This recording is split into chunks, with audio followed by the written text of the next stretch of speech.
के परिवार को न्याय दे तो हम कभी नहीं सड़कों पे आएंगे। अगर हम सड़कों पे हैं तो धामी जी आपकी नाकामी की वजह से, आपके निकलनेपन की वजह से, लापरवाही की वजह से हम सड़कों पे हैं। तो बहुत बहुत धन्यवाद मैं नो आप लोगों ने आज भी ना बोल भी बाजार बंद को हम लोगों ने जरूर। लेकिन हमने साफ सीधी बात ये बोली कि हम अपने घर से अब ब्रांच तक गए हैं, ब्रांच से घर आए हैं, हमने कोई भी एक पैसा नहीं खाया। यदि हमने एक पैसा नहीं खाया तो बिल्कुल आप हमें जेल में डालो। अब बोलो कि तुम लोगों ने घोटाला किया है, तुम लोगों ने खाया है। हमने जब 1 रुपया नहीं खाया, हम जब बोल रहे हैं आप हमारी सीबीआई जांच क्यों नहीं कर रहे हो? क्यों कितना टाइम हो गया सीबीआई जांच को बोले हुए, अभी तक उसमें कोई फैसला नहीं आया। आखिर आप कर क्या रहे हो? हम भी चाहते हैं कि सीबीआई जांच हो, सुप्रीम कोर्ट के जज की निगरानी में हमारा कार्य पूरा हो। और जो बेटी अंकिता है, भाई हमारी भी बेटी है, हम बिल्कुल चाहेंगे कि उसको न्याय मिलना चाहिए। 3 साल तो बहुत लंबा टाइम हो गया है। उनकी माँ आपके पास आ रही है, क्या आपको नहीं जाना चाहिए था? उनके कायदे से तो आपको जाना चाहिए था। आपको बुरा लगे भला लगे, पर मैं सही बोलूँगी, मैं ये बोलूँगी कि आपको जाना चाहिए था अंकिता भंडारी की घर, उसकी माँ को मिलने के लिए, है ना। बहुत बड़ी गलती, आपने फोटो शूट किया, आपने सारे समाज में बता दिया कि हमने कर दिया। ऐसा तो जनता जागरूक है, जनता को पता है कि कौन क्या कर रहा है, कौन क्या कर रहा है। हम आपसे हाथ जोड़ के विनती करते हैं, किसी प्रकार का हम आपको कोई गाली गलौज नहीं कर रहे हैं, ना हम आपको किसी प्रकार का कोई दुश्मन समझते हैं। हम चाहते हैं कि आप हमारे भाई बन करके हमारा संरक्षण करो, हमें सुरक्षा सुनिश्चित करें। चाहे हम महिलाएं हैं, हम आर्थिक रूप से पूरी तरह से परेशान हो चुके हैं, हमें आपका सहयोग चाहिए। बस इस यही शब्द मैं कहना चाहती हूँ और आशा करती हूँ कि जल्द से जल्द धामी जी हमारी बात को सुने, क्योंकि इतना तो आप जानते हो कि ये देवभूमि यहाँ देवता जागृत अवस्था में है। आप समझ सकते हो कि 3 साल बाद ऐसा केस दोबारा से रिपीट होना बहुत बड़ी बात है। वो भी ऐसी महिला के मुँह से जो जानती ना पहचानती उस आदमी को, है ना। उस लड़की को जानती नहीं है, उससे जानना पहचान, तभी वो इतनी बातें बोल रही है जो कि बिल्कुल अनजान हम लोग तो नहीं जानते। हम तो उत्तराखंडी है ना, वो तो नहीं थी उत्तराखंडी, वो तो कहाँ रहती थी? वो बम्बई रहती थी शायद, बम्बई रहने वाली थी वो। अचानक से क्या आया कि उसको इस तरह से बात बोली थी? यहाँ देवता जागृत अवस्था में होते हैं। खास करके तो मैं उसका स्वामी जी की माँ से बोलना चाहूँगी, भाई जी, तो उनकी माँ से बोलूँगी, आप तो गढ़वाली में बोलो जी, भाई जी आप समझदार होला। एक पीड़ा क्या होनी जब भी मान जगह जगह मंदिरों में गए होली, अब माँ तो टेके होलू कखी ना कखी तो निकले होलो खैर। आज इतनी महिलाएं रो रही हैं, क्या हमारी थाई नहीं लगेगी? आप तो चले जाओगे, धन दौलत शौहरत सब यही छूटना है। जय दिन जाला ना तुम, कि तुम्हारे शरीर में तुम्हारा दर्द नहीं जाना ना। हम तो अपना पैसों की नहीं, हम तो लोगों का पैसों की जगह हम पैसा दें लोगों का, हम तो अपना पैसा नहीं जाना। तुम हमारा वो पैसा दिया जो लोगों का दे हम ना। हमको ये चाहिए कि तुम जल्द से जल्द न्याय करो। और खास करके तो मैं माता जी से बोलूँगी, आप भी हमारी बड़ी जन था और मैं समझता हूँ कि आप अच्छे से समझदा होला कि हाय क्या होनी। जब इतना लोग रोला ना तो 100% तुम तो चल जाला, लेकिन तुम्हारा कई पुस्तों तक बहुत परेशानी हो सकती है। मैं तो नहीं चाहता कि इन बच्चों तक भी कुछ लगो, हम रोला भी तो तुम बहुत बड़ी बात है। पहले मैं बोल रहा भाई जी, जितना जल्दी हो सके तुम ये उत्तराखंड पहले तो सुरक्षा करा, जितना मुद्दा छन ऊत है सॉल्व करा। अन्य दिया होता नहीं, जब तुम बोल रहा कि यूकेडी राजनीति का नहीं, कांग्रेस राजनीति का नहीं, तो बिल्कुल आप वो ना करा, मौका ही नहीं दिया होता है। अब ये तो छोटा बिल्कुल जिस दिन मौका, अगर तुम मौका दोगे तो राजनीति का नहीं है। अगर तुम सच्चे हो, ईमानदार हो, तो बिल्कुल इस कार्य को कंप्लीट करो। और देखो यहाँ तो तुम्हें सम्मान मिलेगा, 4 लोग देखेंगे, वो देखेंगे, लेकिन ऊपर जाके क्या बोलोगे आप, कैसे दिखाओगे मुँह ना। तो ये मेरा तो बस आपसे हाथ जोड़ के विनती है, जितना जल्दी हो सके मातृशक्ति को इन पीड़ाओं से मुक्त करो, तब ये जाके नारा आपका सशक्त होगा कि बेटी बचाओ बेटी पढ़ाओ, तब जाके ये नारा सशक्त होगा। बस इन्हीं शब्दों के साथ मैं ये जनता का आक्रोश है। बहुत बहुत धन्यवाद। जनता बोला इसमें राजनीति कर रही है, तो मैं भाजपा को टोटल जवाब दे देना चाहती हूँ कि राजनीति करने का मौका दिया किसने? आप राजनीति रसकों के तले बहन बेटियों को एक्स्ट्रा सर्विस की मांग कर रहे हैं, आप सबूत मिटा रहे हैं, हत्या कर रहे हैं, और जनता को आप राजनीति करने की बात कर रहे हैं। तो यदि इसमें किसी ने राजनीति करी है वो सिर्फ और सिर्फ भाजपा है। और मैं यहाँ पे आपके माध्यम से एक बात और कहना चाहती हूँ कि हमारे जितेंद्र कुमार भाई हैं यहाँ पे, जिनकी आत्महत्या भाजपा के नेताओं के दबाव में हुई है। मैं तो इसको हत्या मानती हूँ। अभी तक उस पर चार्जशीट दायर नहीं हुआ है। उनकी बहन, उनके माँ बाप दर बदर भटक रहे हैं सड़कों पे, और सरकार कहती है कि तुम राजनीति कर रहे हो। देहरादून चक्राता में 3 हमारे शिल्पकार समाज के यंग भाइयों को मार दिया गया, उसमें भी भाजपा सरकार को किसी भी प्रकार की संज्ञान ये बात नहीं ली गई। और एक तरफ जब भट्टू का नाम सामने आया तो भट्टू ने बोला कि अनुसूचित जाति का जो है अपमान हो रहा है। जब जितेंद्र कुमार को मारा गया, उसको ठगा गया, आज तक चार्जशीट दायर नहीं हुई, तब अनुसूचित समाज का हमारा अपमान नहीं हुआ। वो 3 युवा मारे गए तब अनुसूचित समाज का अपमान नहीं हुआ। बीजेपी के राज में यूपी में मैं ये बात बड़ी जिम्मेदारी के साथ कह रही हूँ कि दलित समाज की बेटी को उसकी माँ के सामने से घसीट के ले जाया गया। उसकी माँ जब बचाने के लिए आई, उसकी माँ को मार दिया गया और उस बेटी के साथ रेप करके, हालांकि शायद मुझे तो ध्यान दिया कि जीवित जाएगी कैसे है बेटी, लेकिन दुराचार किया गया उस बेटी के साथ। एक और बेटी, दलित बेटी यूपी में, वहाँ पे दरोगा, पत्रकार, यूट्यूबर 4 लोग और गाड़ी में ले जा करके बेटी से रेप करते हैं। तो ये डबल इंजन की सरकार का मुखौटा है। ये पीठ पीछे माँ बहन बेटियों का रेप कर रहे हैं और मुंह के सामने ये धर्म का मुखौटा पहन रहे हैं और आरोप हम पे लगा रहे हैं कि हम राजनीति कर रहे हैं। तो हम उनसे कहना चाहते हैं, यदि माँ बहन बेटियों को न्याय सुरक्षा के लिए राजनीति है तो हम ऐसी राजनीति 1000 बार करेंगे और तब तक करेंगे जब तक तुम माँ बहन बेटी को न्याय सुरक्षा देने के लिए मजबूर न हो जाओ। और भाजपा खास करके कान खोलकर सुन ले, राजनीति को अपने अय्याशी का अड्डा, पदकदों को अपनी बात की जागीर समझना और माँ बहन बेटी को अपना गुलाम समझना बंद करे।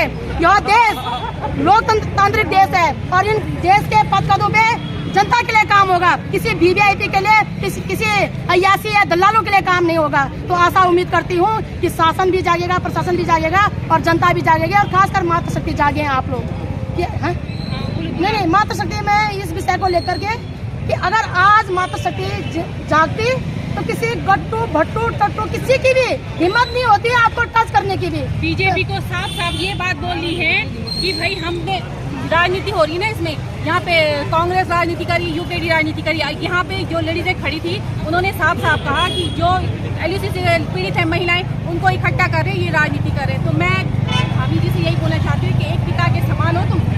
जब परिवार का एक पिता होता है तो अपने परिवार का संरक्षण करता है, सही या सीधी बात। आप मुखिया हो, इस नाते आप संरक्षण हो, मतलब संरक्षण करने वाला पिता हो। इस प्रदेश के अंदर जो कुछ होता है वो आपकी जिम्मेदारी बनती है कि आप क्या कर रहे हो, है ना। अगर अंकिता भंडारी केस में इतना बड़ा, पहले तो ये उसी समय सॉल्व हो जाना चाहिए था, इतना लंबा टाइम उसे मिलना नहीं चाहिए था। काम वो होना चाहिए, अगर कोई कोर्ट आता है तो तुरंत उसमें कार्रवाई हो। अभी एलयूसीसी का मुद्दा आपने देखा है, 1 साल से हम पीड़ित हैं और इतना पीड़ित है कि ये सारा सरकार की ही मर्जी से हुआ है। ऐसा हो ही नहीं सकता। जब लाइसेंस दिया आपने, आपको जीएसटी जा रहा है, आपको LIU रिपोर्ट जा रही है, तो कैसे आपको पता नहीं है। अब हम यहाँ पे 1 साल से बैठे हुए हैं, आपको ये पता नहीं चल रहा है कि हम क्या किस पीड़ा में जी रहे हैं।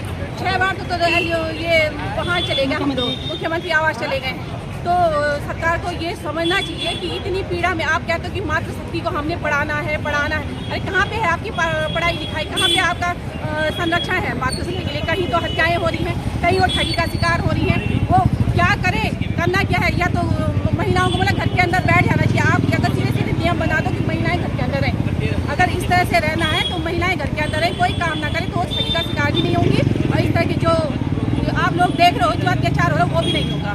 तो मैं सीधे भाभी जी हाथ जोड़ के विनती करती हूँ, मुखिया होने के नाते सबसे पहले काम तो आप ये कीजिए, जब आपको लगता है कि ये मौका ढूंढ रहे हैं, ये राजनीति करें, तो आप उनको मौका ना दें, बिल्कुल मौका ना दें। मुखिया हैं, इसका पावर आपके पास है, तुरंत इसका समाधान करें। जितनी महिलाएं उनको, जितनी पीड़ित हैं उनका समाधान करें। एलयूसीसी से हम 1 साल से यहाँ पे पीड़ा में हैं, गुजर रहे, दिन रात रो रहे हैं। हम ना ठीक से खा सक रहे हैं, ना सो सक रहे हैं। बस हमारा एक ही ध्यान है कि हमने लोगों का पैसा कहाँ से देना है। ये हमारी अपनी, किसी ने कहा कि लालच का रखा है। अरे किस बात का लालच किया? 1200-1500 में हमने लालच किया था। कौन नहीं जानता पोस्ट ऑफिस में अच्छी कोई निकलती है, अगर कोई ऑफर निकलता है तो हर कोई करता है, हर कोई करता है। तो उसमें अच्छा में से थी जो कि हम लगातार जस्टिस फॉर अंकिता कमेटी की तरफ से उठा रहे थे। तो साथियों, क्योंकि डॉक्टर रिकॉर्ड जो नर्सिंग कॉलेज है वो अंकिता भंडारी के गांव की ही जमीन पर है, तो गांव वालों की भी ये मांग थी, सभी की ये लगातार मांग थी कि उस जमीन पर जहां पर डॉक्टर रिकॉर्ड का नर्सिंग कॉलेज बना है वो अंकिता भंडारी के नाम पर हो, तो वो अंकिता भंडारी के नाम पर जल्द से जल्द उसका जो प्रशासनिक बोर्ड है उसको जो है सरकार बदले और अंकिता के नाम पर वो करे। साथियों, कल जो उत्तराखंड बंद का कॉल है वो उत्तराखंड के विभिन्न जो राजनीतिक जन संगठन है, सभी ने उत्तराखंड बंद का कॉल दिया है, क्योंकि यह लड़ाई हमारी सामाजिक लड़ाई है, स्वाभिमान की लड़ाई है। और जिस तरीके से अंकिता ने उत्तराखंड के स्वाभिमान को जगाया है कि उसने उत्तराखंड के स्वाभिमान को बिकने नहीं दिया, ये एक अलग है साथ में। ये आज सोचने वाली बात है कि हमारा उत्तराखंड जो माना जाता था बेटियों के लिए, बहन के लिए कितना सुरक्षित था, जिस तरीके से आज बेटियों को असुरक्षित महसूस कराया जा रहा है, ये बहुत दुर्भाग्यपूर्ण है। और अंकिता ने वो अलग जगाई है, उसने हमारा स्वाभिमान दिखने नहीं दिया। इसीलिए अंकिता की ये जो अलग है, अंकिता भंडारी को जो न्याय मिलेगा, इस पर पूरे देश की निगाहें हैं। वो तमाम बेटियां जो देश भर में बलात्कार की शिकार हो रही हैं, अन्याय की शिकार हो रही हैं, उन तमाम बेटियों की भी नजरें हैं इस न्याय पर। ये अंकिता भंडारी को न्याय मिलने से वो जो तमाम अपराधी हैं, उन प्रवृत्तियों को बढ़ावा नहीं मिलेगा। इसीलिए आप सभी से अपील है, स्वाभिमान की इस लड़ाई में हम उत्तराखंड बंद का समर्थन करें। यहाँ पर मैं बातचीत करने के लिए हमारे बीच में ऑल इंडिया महिला सांस्कृतिक संगठन से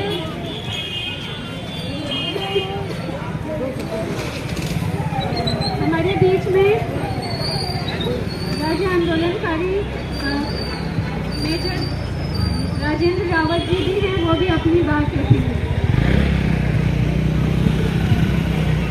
बहुत बहुत धन्यवाद डॉक्टर रेशमा जी। जिस प्रकार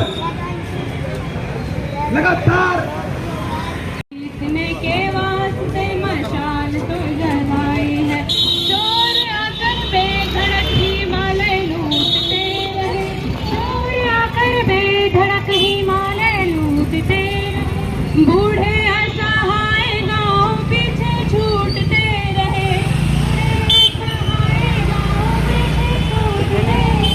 और चोरों को ललकारने की हिम्मत तो जुटाई है,